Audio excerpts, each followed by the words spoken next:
ऐसा व्यक्ति जिसमें कोरोना महामारी के दौरान हर दिन 22 करोड़ रुपए का दान किया करता था और आज भारत के लोगों के लिए चहेते बन चुके हैं और उनकी कंपनी विदेश के टॉप कंपनियों को आज टक्कर दे रही है। जी हाँ, आज हम बात कर रहे हैं भारत के बहुत बड़े दानवीर अजीम प्रेमजी के बारे में, जो विप्रो कंपनी के मालिक हैं। इतने बड़े दानवीर होने के बावजूद भी लोग इन्हें कंजूस अरबपति बुलाते हैं। आप लोग सोच रहे होंगे कि दानवीर होने के साथ साथ अरबपति व्यक्ति कंजूस कैसे हो सकता है।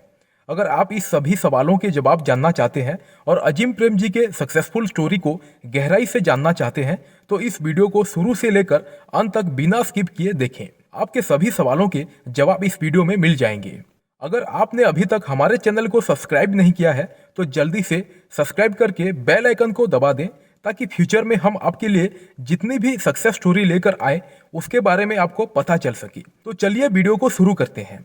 अजीम प्रेमजी का जन्म 24 जुलाई 1945 को मुंबई के एक निजारी इस्माइली सिया मुस्लिम परिवार से हुआ। पिता एक प्रसिद्ध व्यवसायी थे और राइस किंग ऑफ बर्मा के नाम से जाने जाते थे। भारत और पाकिस्तान के विभाजन के बाद मोहम्मद अली जिन्ना ने उनके पिता को पाकिस्तान आने का न्योता दिया था और उनके पिता को ये ऑफर दिया था कि अगर उनके पिता पाकिस्तान आ जाते हैं तो उन्हें पाकिस्तान का वित्त मंत्री बना दिया जाएगा, पर उन्होंने उसे ठुकराकर भारत में ही रहने का फैसला किया। सन 1945 में अजीम प्रेमजी के पिता मोहम्मद हासिम प्रेमजी ने महाराष्ट्र के जलगांव जिले में western Indian vegetable products limited की स्थापना की। ये कंपनी सनफ्लावर वनस्पति और कपड़े धोने के साबुन 787 का निर्माण करती थी। उनके पिता ने इंजीनियरिंग की पढ़ाई के लिए उन्हें अमेरिका के स्टैनफोर्ड विश्वविद्यालय भेजा। पढ़ाई में अजीम प्रेमजी एवरेज स्टूडेंट थे, लेकिन उनके खून में ही कारोबार के लिए इंटरेस्ट मौजूद था, परंतु उन्होंने अपने विद्यार्थी जीवन में इसके बारे में कभी भी नहीं सोचा। जब वे स्टैनफोर्ड यूनिवर्सिटी में पढ़ाई कर रहे थे, उनका पूरा फोकस अपनी स्टडी पर था। वे आने वाले 2 से 3 महीने बाद होने वाली परीक्षा की प्रतीक्षा कर रहे थे। इस एग्जाम को क्लियर करते ही डेफिनेटली किसी अच्छी कंपनी में काफी अच्छी नौकरी मिलना तय था। इस नौकरी से प्राप्त एक्सपीरियंस के बेस पर वे भारत वापस लौटने की स्कीम बना रहे थे, लेकिन उसके कुछ ही दिनों बाद एक टेलीफोन कॉल ने उनकी लाइफ को पूरी तरीके से चेंज कर दिया था और उनके सभी सपने टूट चुके थे। ये कॉल भारत से आई थी, जिसको सुनने के बाद अजीम प्रेमजी खुद को रोक नहीं पाए और अपनी स्टडी को छोड़ते हुए भारत लौट आए, क्योंकि ये कॉल उनकी माताजी गुरुबानू का था, जिन्होंने उन्हें यह सूचना दी थी कि उनके पिता का निधन हो चुका है।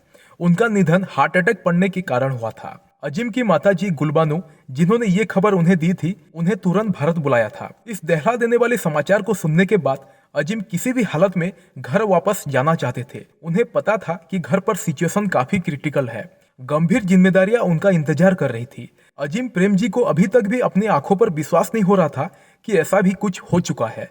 कुछ समय पहले वो इतने बड़े बड़े सपने देख रहे थे, लेकिन एक फोन कॉल ने उसे सभी सपनों को चकनाचूर कर दिया था। उन्होंने ये निश्चय बनाया था कि जैसे ही घर पर सब कुछ ठीक हो जाएगा तो भी अपनी स्टडी करने के लिए दोबारा से स्टैनफोर्ड यूनिवर्सिटी आ जाएंगे। उन्हें यह पता था कि यदि इन्होंने अपनी डिग्री पूरी नहीं की तो उनके सभी कठिनों कार्यों एवं प्रयासों का कोई तात्पर्य नहीं रह जाएगा। हसम प्रेमजी की इच्छा थी कि अजीम प्रेमजी स्टैनफोर्ड यूनिवर्सिटी से डिग्री हासिल करें। इस तरह यदि अजीम प्रेमजी डिग्री प्राप्त करते हैं तो वे अपने पिता के सपनों को साकार करने में सक्षम होंगे। इसी तनाव भरी परिस्थिति में अजीम ने भारत की यात्रा की। भारत लौटने के बाद अजीम प्रेमजी के लिए प्रतीक्षा कर रही जिम्मेदारियों और चुनौतियों को आयाम इतना अधिक था कि उन्होंने उनके बारे में कभी सपने में भी नहीं सोचा होगा। उन्हें इतना बड़ा भार सहन करना पड़ा जो उनकी उम्र से बहुत अधिक था, क्योंकि उनकी उम्र अभी 21 वर्ष की हुई थी और उन्होंने न तो अपनी एजुकेशन पूरी की और न ही उन्हें लाइफ का कोई एक्सपीरियंस था। 21 साल की उम्र में ही अजीम प्रेमजी ने अपने पिता के कारोबार को संभाल लिया था। उनके पिताजी साबुन की कंपनी चलाते थे, लेकिन अजीम प्रेमजी को ये एहसास हुआ कि आने वाले समय में आईटी इंडस्ट्री काफी अधिक ग्रो करने वाली है। इसीलिए उन्होंने अपना पूरा फोकस आईटी सेक्टर की तरफ लगा दिया। सबसे अच्छी बात यह थी कि उस समय टेक्नोलॉजी भारत में डेवलप करने की बात कही जा रही थी। अजीम प्रेमजी ने 1977 को कंपनी का नाम western India vegetable products limited से बदलकर विप्रो प्रोडक्ट्स लिमिटेड कर दिया, लेकिन कर्मचारियों के द्वारा उन्हें सुझाव दिया गया कि कंपनी का नाम विप्रो लिमिटेड ही रहना चाहिए। इसलिए उन्होंने दोबारा से कंपनी का नाम बदलकर विप्रो लिमिटेड कर दिया, जो वर्तमान समय में इसी नाम से चल रही है। आईबीएम के निष्कासन से हमारे देश की आईटी सेक्टर में एक खालीपन आ गया था, जिसका फायदा प्रेम जी ने भरपूर उठाया। उन्होंने अमेरिका के सेंटिनल कंप्यूटर कॉरपोरेशन के साथ मिलकर मिनी कंप्यूटर बनाना प्रारंभ कर दिया। 1988 में विप्रो ने अपने प्रोडक्ट में मोबाइल हाइड्रोलिक सिलेंडर और हाई प्राइस वाले औद्योगिक सिलेंडर जोड़े। विप्रो जी मेडिकल सिस्टम प्राइवेट लिमिटेड के नाम से यूएस की जनरल इलेक्ट्रिक कंपनी की स्थापना 1999 में इमेजिंग प्रोडक्ट की मैन्युफैक्चरिंग, सेलिंग और सर्विस के लिए की गई थी। 1992 में विप्रो फ्लूइड पावर डिवीजन ने निर्माण उपकरण और ट्रक डंपिंग सिस्टम के लिए मानक हाइड्रोलिक सिलेंडर की पेशकश करने की कैपेसिटी को डेवलप किया। इसके साथ ही बेबी टॉयलेटरीज की संतूर टेलकॉम पाउडर और विप्रो बेबी स्क्राफ्ट रेंज को 1990 में लॉन्च किया गया था, जो आज भारत में बहुत ही पॉपुलर कंपनियां हैं। अजीम जी प्रेम जी ने 1995 में विदेशी ग्राहकों की परियोजनाओं के लिए एक विदेशी डिजाइन केंद्र ओडिसी 21 की स्थापना की। विप्रो इन्फोटेक और विप्रो सिस्टम को इसी साल अप्रैल में विप्रो के साथ मिला दिया गया था। अजीम प्रेम जी लगातार अपने मेहनत से ऊंचाइयों को छूने जा रहे थे और एक समय से आया कि 1999 में भारत के सबसे अमीर व्यक्ति बन चुके थे, क्योंकि चारों तरफ विप्रो का डंका ही चलता था। 2001 में उन्होंने अजीम प्रेम जी फाउंडेशन की शुरुआत की। इस संगठन को और आगे बढ़ाने के लिए अजीम प्रेम जी ने संकल्प लिया और भारतीय शिक्षा की नीतियों में सुधार करने के लिए उनके द्वारा 2 बिलियन अमेरिकी डॉलर का दान भी घोषित किया गया था। ये दान अजीम प्रेम जी के द्वारा विप्रो कंपनी के शेयरों को विलय करके हासिल किया गया था। किसी भी भारतीय व्यापारी के द्वारा अब तक किया गया ये सबसे बड़ा दान माना जाता है। 2001 में उन्हें एहसास हुआ कि भारत में एजुकेशन काफी पिछड़ा हुआ है, इसीलिए ग्रामीण और शहरी इलाकों के बच्चों को एजुकेशन के बारे में ज्यादा से ज्यादा बताया जाए। इसी तरह इनका फाउंडेशन आज भी काम कर रहा है। अजीम प्रेम जी की बढ़ती ऊंचाइयों को देखते हुए 2004 में टाइम मैगजीन द्वारा दुनिया के 100 प्रभावशाली व्यक्तियों की सूची में अजीम प्रेम जी को भी शामिल किया गया था।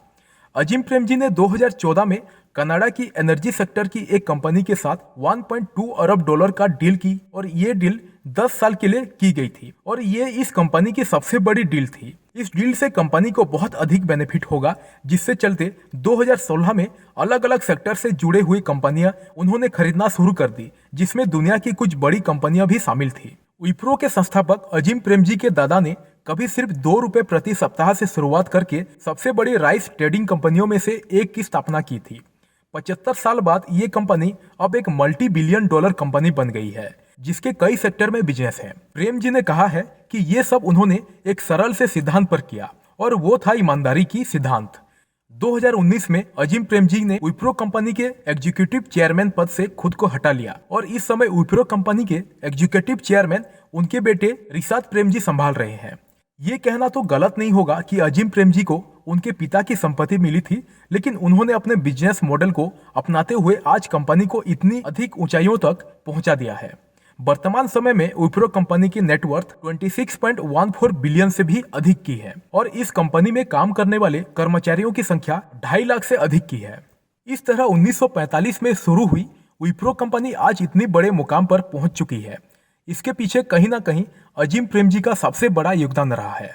उन्होंने अपनी मेहनत से इस कंपनी को ऊंचाइयों तक पहुंचाया है। अजीम प्रेम जी हमारे देश भारत के सबसे बड़े बिजनेसमैन तो हैं ही, साथ ही वे सबसे बड़े दानवीर भी हैं। इसकी पहली झलक हमें 2013 में देखने को मिलती है। अजीम प्रेम जी फाउंडेशन में उन्होंने अपने कंपनी के 22% शेयर दान कर दिए थे, वो भी सिर्फ गरीब बच्चों की एजुकेशन के लिए। 2020 में जिस समय पूरा देश कोरोना वायरस महामारी से जूझ रहा था, उस समय भारत देश को सहायता प्रदान करने के लिए अजीम प्रेम जी ने प्रतिदिन 22 करोड़ का दान किया करते थे। इसीलिए उन्होंने कुल 7,904 करोड़ रुपए दान किए। अजीम प्रेम जी को भारत के बिल गेट्स के नाम से भी जाना जाता है, क्योंकि दान करने में वे बिल गेट्स से कम नहीं हैं। वर्तमान समय में भी वे अपनी कंपनी के शेयर के 40% से 50% एजुकेशन और लोगों की भलाई के लिए दान करते हैं। लेकिन इतना बड़ा दानी होने के बावजूद भी लोग उन्हें कंजूस अरबपति के नाम से जानते हैं। इसके पीछे का रीजन ये है कि इतनी अधिक संपत्ति होने के बावजूद भी आज भी सिंपल तरीके से अपना जीवन व्यतीत करते हैं। उन्हें महंगी महंगी गाड़ियों और जेट्स में घूमने का शौक नहीं है। अपने शौक को पूरा करने की बजाय लोगों की सहायता करना अधिक पसंद करते हैं। अगर आपको अजीम प्रेम जी का विप्रो कंपनी को ऊंचाइयों तक ले जाने तक का सफर पसंद आया तो इस वीडियो को लाइक जरूर करें। तो चलिए करते हैं वीडियो का दी एंड। मिलते हैं अगले वीडियो में ऐसे ही इंटरेस्टिंग पर्सन की सक्सेस स्टोरी के साथ। तब तक के लिए टाटा बाय बाय।